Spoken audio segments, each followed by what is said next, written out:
This is Marianne Martindale from the Alliance for a Better Utah, and welcome to the Better Utah Beat. This last week saw a new poll released by Dan Jones and Associates, which found that 63% of all Utahns are opposed to the land grab bills passed during the last legislative session by the Utah Legislature. The poll results seemed odd since just 2 months ago, a similar poll showed that nearly the same number of Utahns favored the attempted state takeover of these federal lands. At Better Utah, we wanted to understand what could cause this huge swing in Utahns' opinion about this controversial topic, a step, mind you, that even Arizona Governor Jan Brewer found to be too fraught with danger to pursue.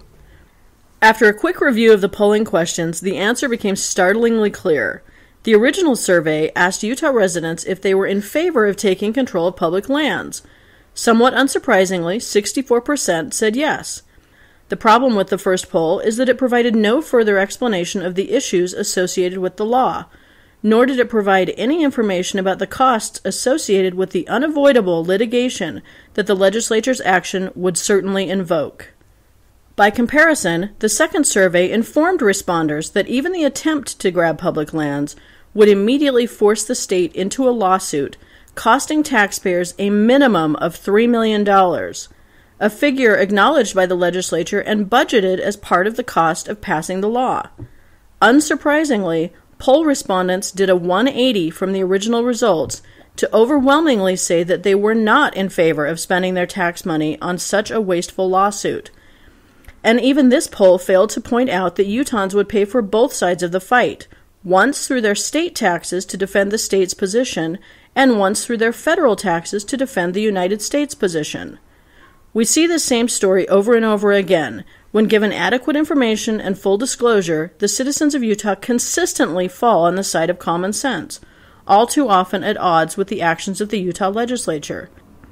Tilting at windmills is nothing new for the Utah legislature, but the waste of time and money is irresponsible and ill-conceived. Also in the news this week was current Deputy Attorney General and candidate for Attorney General John Swallow, who was caught on tape making statements to a potential donor that if he wins the election, he will attempt to bring the Division of Consumer Protection out of the governor's office, placing it squarely under his own control in the Attorney General's office. Plenty is being said about this matter, and it raises all kinds of questions and concerns. We at Better Utah are concerned about the appearance of preferential treatment of a potential donor and a businessman already under investigation. We are concerned about Mr. Swallow's motives in attempting to consolidate power in the AG's office when there appears to be a current balance between investigation and prosecution supported by the governor's office and the current Attorney General, and it appears by both of the other candidates for Attorney General as well. And we are certainly concerned about anything that appears to reduce confidence in consumer protection. At best, Mr. Swallow is raising an interesting campaign issue that deserves investigation and debate. At worst, he has been caught attempting to sway favor with a potential donor and a subject of his office's prosecutorial power. And finally, Mike Winder, one of the two Republican candidates hoping to succeed Peter Karoon as Salt Lake County Mayor, was the subject of an article in the Salt Lake Tribune.